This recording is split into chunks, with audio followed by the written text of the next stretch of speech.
Okay, so we start our extra additional Bible study. So this is basically a little economic interpretation or an attempt there of one of the most curious stories in the Bible, of which there are many. It's a pretty high competition for tough stories. There are many reasons why it's fantastic to look at the Bible economically. I don't want to go into all of them because that's what I cover during the Genesis talk. But one of the most fantastic things for me as an economist is that these stories are they're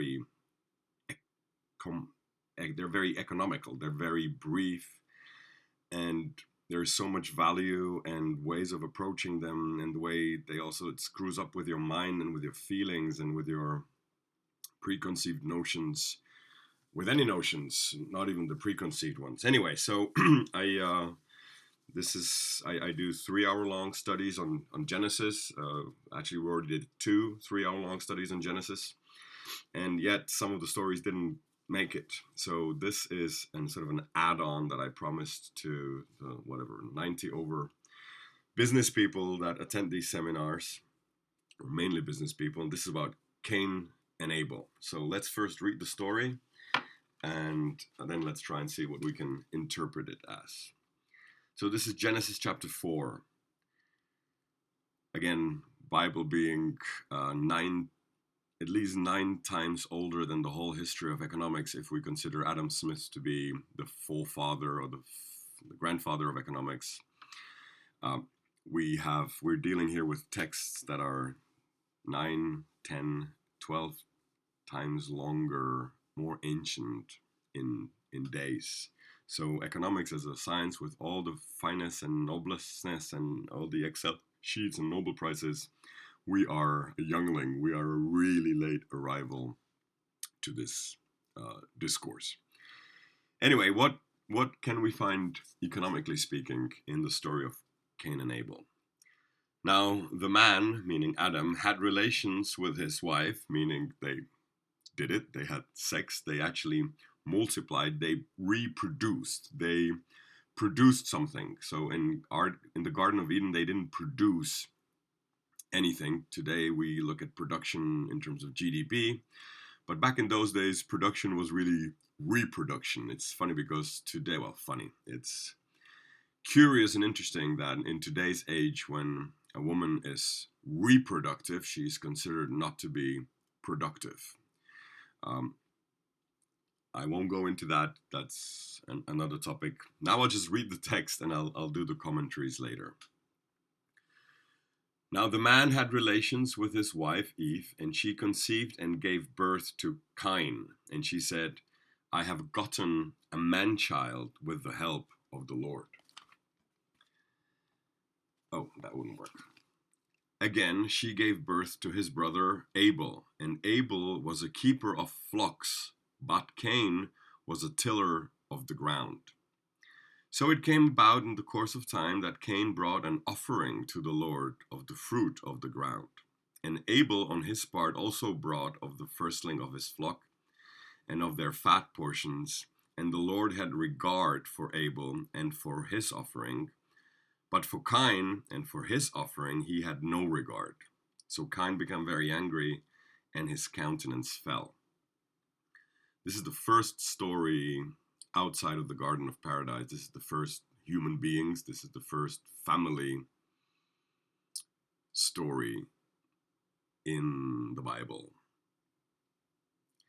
Then the Lord said to Cain, why are you so angry, and why has your countenance fallen? Why are you not smiling? In other words, if you do well, will not your countenance be lifted up? And if you do not do well, sin is crouching at the door, and its desire is for you, but you must master it. Cain told his brother, and it came about when they were in the field that Cain rose up against Abel, his brother, and killed him. Then the Lord God said to Cain, where is Abel your brother? And he said, I do not know. Am I my brother's keeper? And he said, what have you done? The voice of your brother's blood is crying to me from the ground. Now you are cursed from the ground, which has opened its mouth to receive your brother's blood from your hand. When you cultivate the ground, it will no longer yield its strength to you. You will be a vargant and a wanderer on the earth. And Cain said to the Lord, my punishment is too great to bear. Behold, you have driven me this day from the face of the ground, and from your face I will be hidden, and I will be a vargant, a wanderer on the earth, and whoever finds me will kill me. So the Lord said to him, therefore, whoever kills Cain, vengeance will be taken on him sevenfold. And the Lord appointed a sign for Cain, so that no one finding him would slay him. Then Cain went out from the presence of the Lord and settled in the land of Nod, east of Eden. Cain had relations with his wife, and she gave birth to Enoch, and he built a city, and called the name of the city Enoch, after the name of his son. And then Enoch had a son called Irad, and we can continue. So I read from chapter 4, verse 1 to 17. Now this is surely a curious story, and it's both difficult and easy story to interpret. So let's dive right into it. So first of all, most commentators are really quite curious, and they focus on the sacrifice. This is the first sort of a kind of a sacrifice that happens in the Bible, and it doesn't say that God wanted it.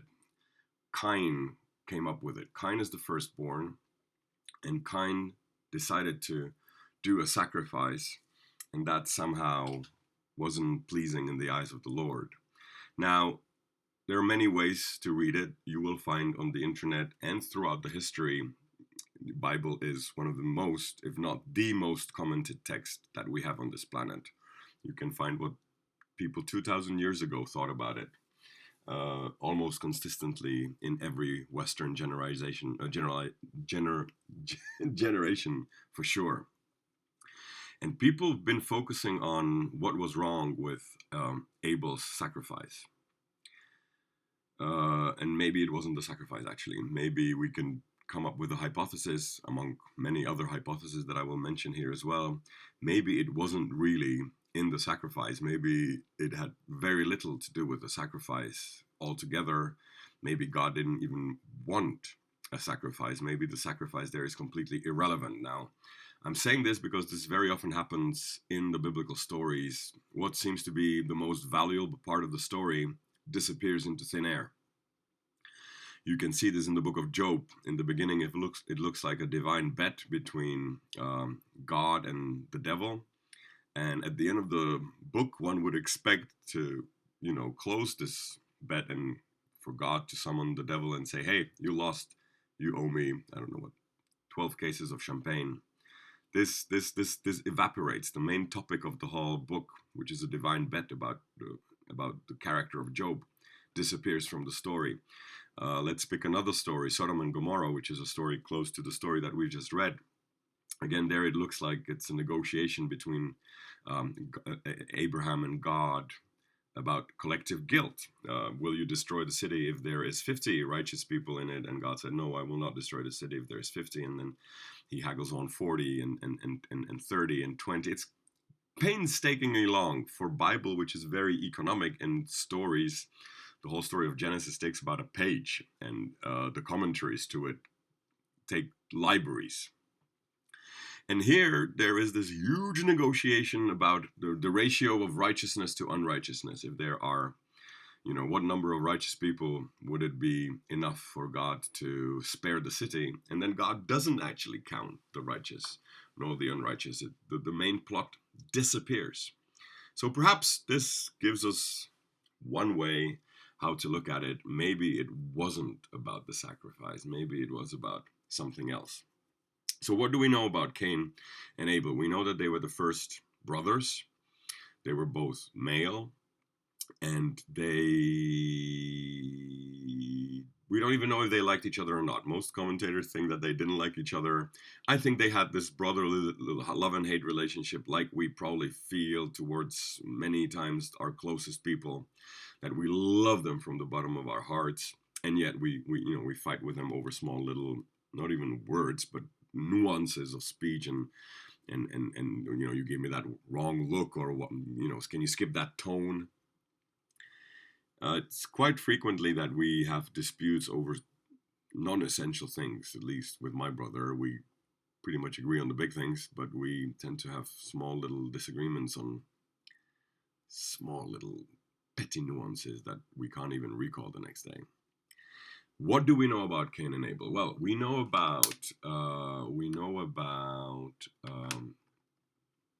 their names. And Cain is an interesting name for us economists, because Cain means smith. Now, I have this book from by Adam Smith. He is the forefather, the grandfather of economics, so to speak. In 1776, he wrote, not this book, but Wealth of Nations, another book that he wrote, which is generally considered to be, let's say, the beginning of classical economics. And his name in Hebrew would be Cain. So Cain is smith, a blacksmith, somebody who is hard, somebody who deals with hard things.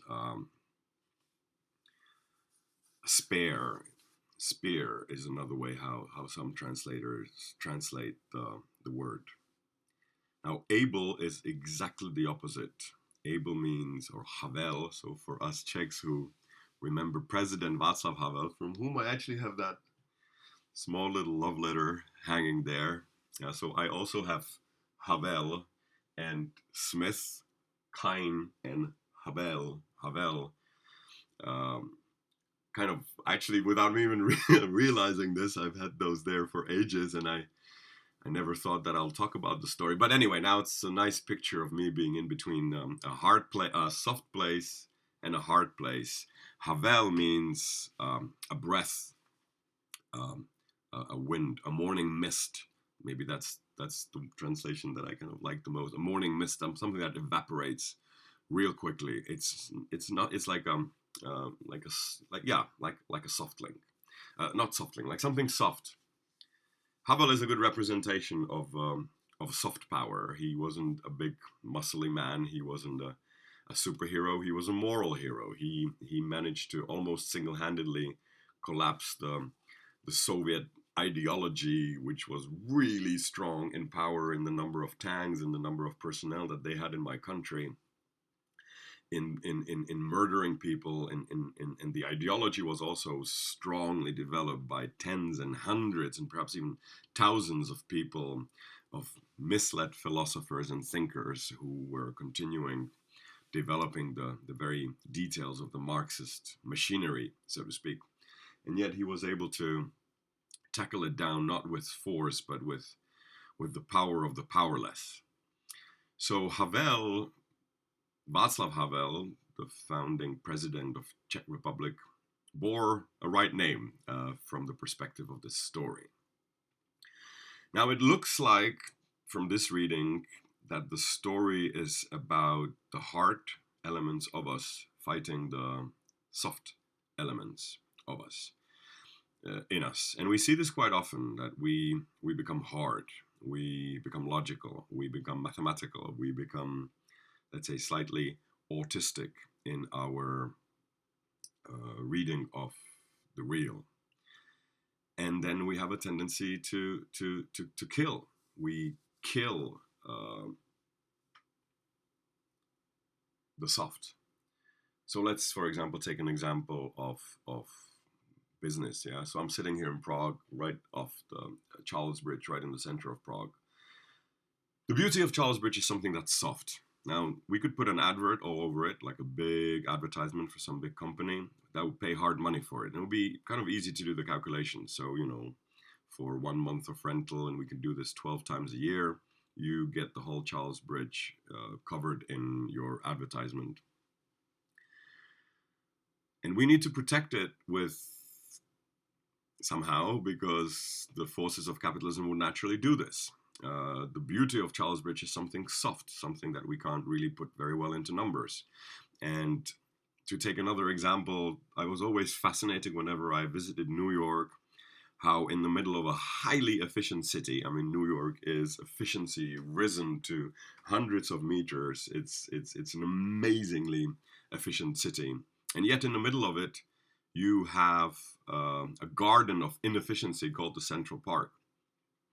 Now, why didn't the New Yorkers turn that into chemical companies or banks? Or I mean, there's million times more useful use for the for Central Park, where nothing really happens. I mean, people go and have walks there, and squirrels squirrel around. But economically speaking, it's kind of valueless, or is it? So that's what I mean. The hard, right there, fighting the soft and eventually killing it. So that's one way how to look at it. Cain destroying the soft, the love, the emotions. This is a topic that you will find in almost every mythology. In the Epic of Gilgamesh, where the hardliner capitalist Gilgamesh is trying to increase the productivity of its workers by banning them to be human beings, by banning them to see their loved ones, by banning them to see their mothers and lovers and children, even, so that they could increase in efficiency, so they could really focus on work. Sometimes I have that. I call it the Gilgamesh mode. When I'm really busy in something, I say, hey, I'm going into Gilgamesh mode. I'm now for 2 days. I'm just going to be steel and bullets and guns, and I want to focus on this, and don't bother me with emotions for 2 days. So that's one way how to read it. The other way how to read this is that we have a conflict which is quite well known, not only in the Bible, but also up till today, the city folk, the agrarian settled folk fighting the nomads, the hunters and gatherers, the shepherds. Now, Cain was a settled man. He was tilling the ground. He had fields. Now, Cain also means to possess. This is why this is such a weird name in English. I have gotten a man-child with the help of the Lord. So in the original Hebrew, there's a play on words. Is I possess, I now own, I have gotten in my possession. Cain, I own, I have. Cain. So Cain also symbolizes possession, because in an agrarian society, you can possess more and for generations, whereas in let's say hunter-gatherer or shepherd community, where you're constantly on the move, you can't settle yourself in one place.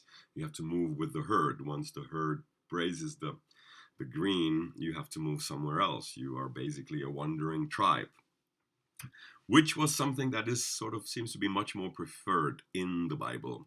If you go through all the heroes of the Bible, usually they were shepherds.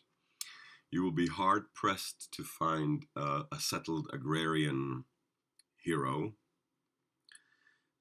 David was a shepherd, all the way to the first disciples of Jesus being also shepherds. They are sort of a in the air folks. They live in tents. They don't settle. They don't have ownership. They can only have what they carry on their backs. It's a little different mentality. You also have to be a little bit more dependent on let's say the divine guidance or intuition or luck or favor of the real, so to speak. Whereas as an agrarian, you, on the contrary, you have to settle, you have to find one place, you have to fight for it, you have to protect it, the most fertile areas, and your possession and your way of thinking, nothing wrong with that. This is the path that we chose as mankind eventually, because it has, I suppose, more advantages than disadvantages, especially economically speaking. So your way of thinking has to be in the future. I now put something that's perfectly edible, like corn or potatoes, instead of eating it while you were very hungry. They didn't have much surplus, back in the days. So imagine your children are dying of hunger, to make it a little bit more dramatic. Your wife is dying of hunger, and you have small children, some of them are sick. And you have potatoes, and you have a sack of corn, and instead of eating it, you have to put it to the ground. You have to invest it. You have to sacrifice it. Which leads us very shortly to a big topic of investment as sacrifice, sacrifice as investment. But back to this dynamics between the herding people, the wandering nomads, and the settled agrarians. You can see the story appear in Sodom and Gomorrah. Lot chooses a settled city life in the valley, whereas Abraham chooses to continue roaming. So perhaps there is this dynamics going on, which is interesting because back then we still didn't eat animals. I mean, according to the biblical stories, we were only supposed to eat the fruit of the land. We were not supposed to eat animals. So the first one who killed an animal was Havel, not Cain. Cain is the one who came up with the idea to sacrifice in the first place. It was Cain's idea to invest, to take part of the fruits and not eat them, but to invest them, to put them into the ground, to bury them with the hope that they will be resurrected next year. And I guess they didn't know that back in the day. This was still kind of a risk, and they had no idea how these nutritions work and how the whole agriculture works. Today, I still understand there's plenty of mystery there, but at least we know what makes a bread rise. At least we know what a bacteria is. At least we know what nutrition is, and we know that next year, provided the weather is stable, we will get the crops manifold back. Back in the days, I don't think they were so sure. Also, the tillers of the ground had to scorch the earth. So so what you did is you took the perfectly fine ground that was, I don't know, growing in grass, and you cut it with a wedge, and you kind of turned the inside outside. That's the whole idea of plowing, is that you scorch the face of the earth. It's quite violent, although of course the ground doesn't scream.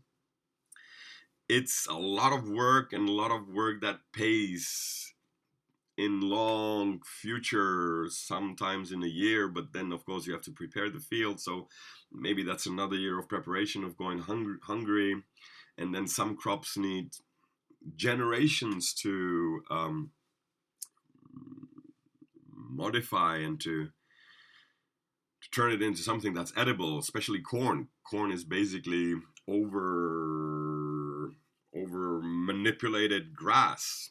I mean, just imagine how much food there is in grass, and our modern sort of crops, they are made of grass that has been for generations sort of altered, not genetically, but by choice, so that we can have these very much edible vegetables and fruits, and especially this is true of corn. And you can look up in the internet easily how potatoes looked thousands of years back, or how carrots look, or broccoli.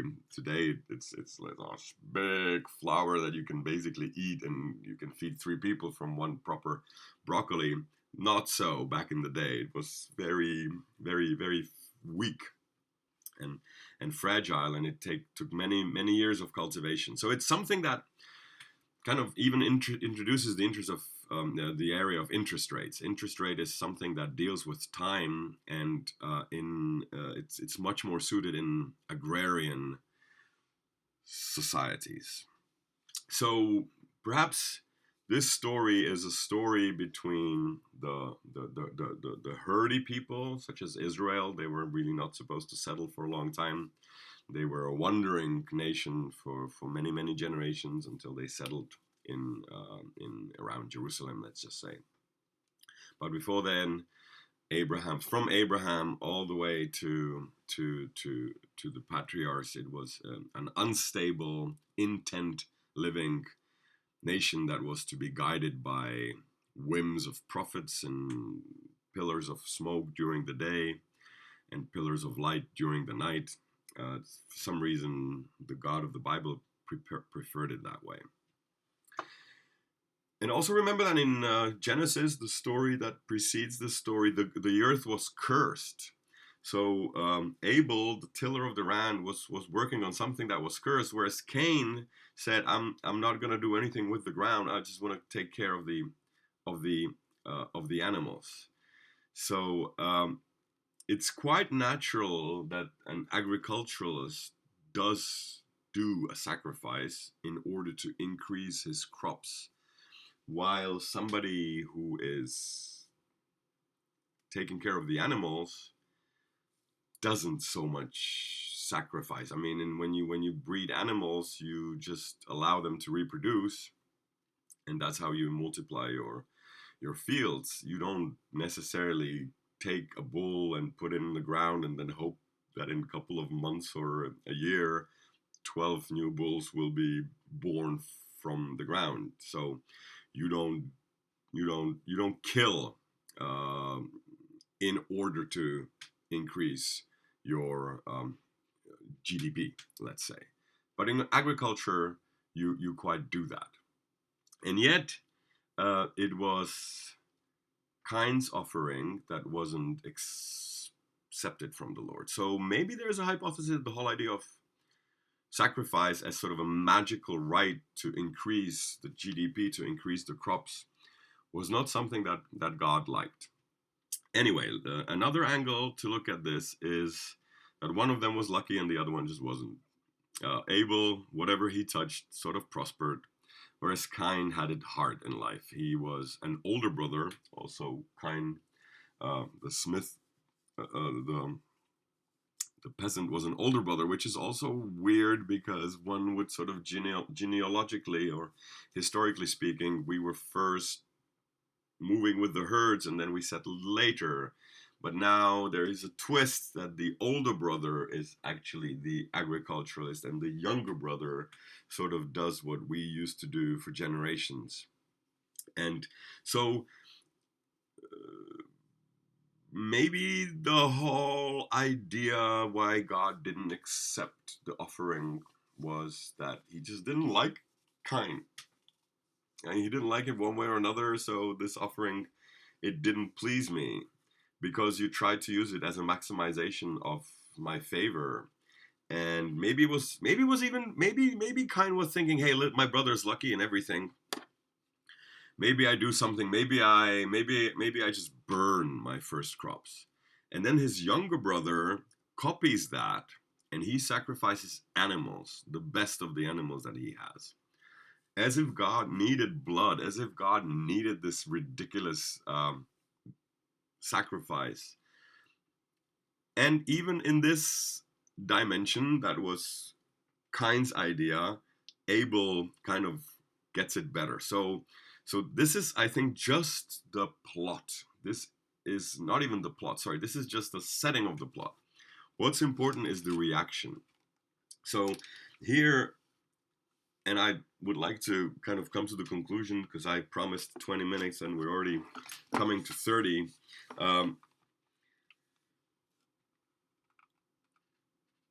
Why are you angry at life? So let me just reread this a little bit differently. Forget about the whole sacrifice part. Maybe, why are you angry at life? Why are you frowning? Why has your countenance fallen? If you do well, will not your countenance be lifted up by itself? Perhaps you don't need a sacrifice. Perhaps you don't need an external mechanism to lift your countenance up. But if you do not do well, economically, sin is crouching at the door. If you do well, sin is not crouching at the door. If you do well, sin is crouching at the door, and its desire is for you, and you must master it. So this is, again, a little bit, you hear the echo from Genesis, half a chapter ago, when Eve gets cursed by this curse of desire. You will desire, but your desires will not be with you. They'll be kind of against you. They'll be in somebody else's hands. I read this as the curse of the demand. Adam gets the curse of the supply. You will work, but your work will not be sufficient to cater to all your desires. And Eve gets the curse of desire. Your desires will not be yours. And here we have a further elaboration on the topic. Sin will be waiting for you, and the desire of sin will be for you, and you must master it. Otherwise, it masters you. So this the whole desire placement. It's no longer the desires in our heart, as it probably was before the fall. Then Eve gets this curse that her desires will be disjointed, so to speak. And here, Cain gets a direct warning saying, no, the sin, evil, has a gravity. It has a will. It has an agenda of its own. And the moment that you stop smiling, if your face is downcast, you become a very easy prey to it. You will be guided by desires that are not only not yours, but that are sin's desires. Those are not random desires for, once I want to have Mars, once I want to have Snickers, once I want to have bread, once I want to have sausages. These are not random desires that possess you out of biotic reasons. Here we speak of desires that are maliciously mean, desires that have as their agenda, they're waiting at your doorstep, right there at your door, for you to open the door and to let them in, and then they jump on you because they have a desire and an agenda of their own. If you have a little bit of more time, you can even go through the dynamics, because the dynamics here switch really interestingly. So its firstborn is Cain, and then the second is Abel. So the first name is possession, and the second one is wanderer. Then it kind of switches, that the HR position is Abel was a keeper of flocks, but Cain was in agriculture. Then it switches again, and the next sentence starts with Cain. Cain started the whole sacrifice idea, and Abel, his younger brother, copied it more successfully, or successfully copied it, which is also funny. One would expect that we credit the guy who came up with the idea, even though he didn't do it well. It was Cain's idea to sacrifice, which also kind of gives the whole idea of sacrifice a little bit of a twisted interpretation that I think it kind of deserves.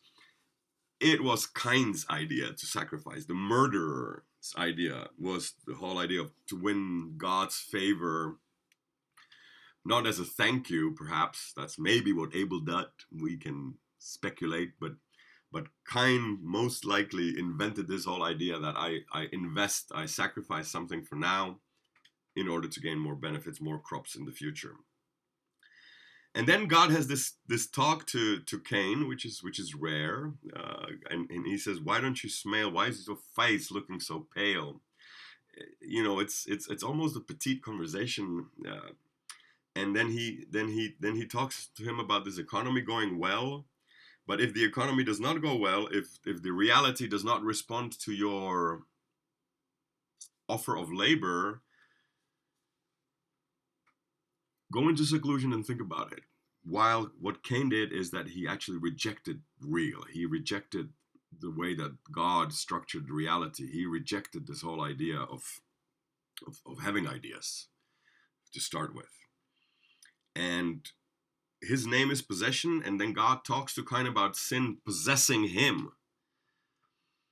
So there's yet another interesting play on words. You will be possessed by a desire not only disjointed from you randomly, let's say, or biotically, but purposely disjointed and sort of chained to something evil, something sin. So if you leave your life on autopilot, you'll be possessed by sin, which is waiting to possess you. And also this question, so Cain doesn't really speak in this conversation at all. He doesn't say anything. God talks, "Why are you so angry? Where's your brother?" And Cain answers, "Am I my brother's keeper? Am I my brother's shepherd?" So here again, the economy of the story, using the same word or same occupation that his brother was. Am I my shepherd's shepherd? Am I my brother's keeper? Well, first of all, yeah, you're the firstborn. You, by the way, also were supposed to be sacrificed. I mean, if we take this all the way a little bit, maybe stretching it too much. What you sacrificed was the firstborn. This is what happens in Egypt. This is what happens in the story of Abraham and Isaac later on. You were supposed to sacrifice the firstborn. And so one crazy interpretation that I kind of got was that maybe Cain was trying to sacrifice Abel. Maybe Cain got so angry and said, okay, well, maybe it's in the blood. Maybe I did something wrong. Maybe it's not supposed to do. We didn't get any instructions, but I clearly did something wrong. This is the same feeling that Adam must have had when God created him a suitable helper. And maybe he tried to sacrifice. He said, okay, blood, and I'll take something that's most precious for me, like my brother did, and that in my case is my brother. And that's why he sacrificed him on the field. And that would also make sense. We have rights. We have mythical rites and procedures that our forefathers and foremothers used to do that. They used to have these orgies in the fields in order to return fertility to them. And they would also sacrifice bulls and things on the fields so as to give the fields strength. So they thought the blood of animals, that's where the life is, that's where the strength is. So you'd kill a bull, you kill things, and you spread the blood or the sperm on the field to rejuvenate it, to give it more, to return the cyclical economy, so to speak. So in the more crazy way of looking at it, maybe Abel or Cain, or maybe the story slightly suggests that Cain was trying to sacrifice his brother on the field. This is crazy, but that's what God asks Abraham a couple of chapters later. That's what happens in Christianity, that God actually sacrifices his most beloved son. And there are many stories in the Bible that kind of ask for the sacrifice of the firstborn, Egypt and other. Anyway, let me close here. Grounds get cursed another time. Nature will be against Cain. The grounds get cursed the second time. And finally, Abel speaks. Abel's blood speaks, which is interesting because it's the first type of a post-mortem zombie kind of a state in which we continue talking even though we are dead, even though our vocal cords have been severed. And I don't know how nobody knows how Cain killed Abel, but maybe he chopped him to pieces. Well, for sure he wasn't able to speak. And yet his blood was able to speak, meaning, quite obviously, that our speaking is not the manipulation of air and pressure of air through our vocal cords and other procedures that we do to the compressed air in our lungs when we press it out and we create these waves of sound that is called speaking. Abel speaks or cries even to God, even though he's dead. So there is a first speech of blood. We Christians can, of course, extrapolate this to later on Christ's sacrifice. So this bloody book called Bible, and I'll now mean it in sort of the literal wording. There's a lot of blood in the Bible, and this is the first spilling of blood. And the ending of the story is that this settler, this Cain, becomes himself a wanderer. So no matter how hard you try to settle, no matter how hard you try to build a home, no matter how hard you try to think for your future generations, no matter how well your investments are secured, you will still be a wanderer. And you will be a weak wanderer. This thing that everybody will be able to kill him simply means, in layman's term, that he was not strong enough to defend himself. That not just that he will be hated by people, but that also he has no power. This power that he tried to invoke by both the sacrifice of his crops and also the sacrifice perhaps of his brother turned into a curse. So this is the first family story of the Bible. This is the economic reading when the voice of Abel then talks back to the divine. We have this, again, this crazy dialogue where the role of Cain and Abel swap. But the last words are the silent words of Abel, who was killed by his brother. This story has magnificent economic interpretations, and I hope I have added enough of food thought for you to have this story rotting in your head for weeks and months, fighting, coming up with your own solution, with your own answers to the questions that our forefathers have written in the Bible and our forefathers have read and studied and stumbled upon and tried to find the meaning of. And I'm just trying to continue. And this beautiful mania-depressive behavior from a slightly more economic standpoint. All right. Enjoy the day, and I'm looking forward to a next session on some topic.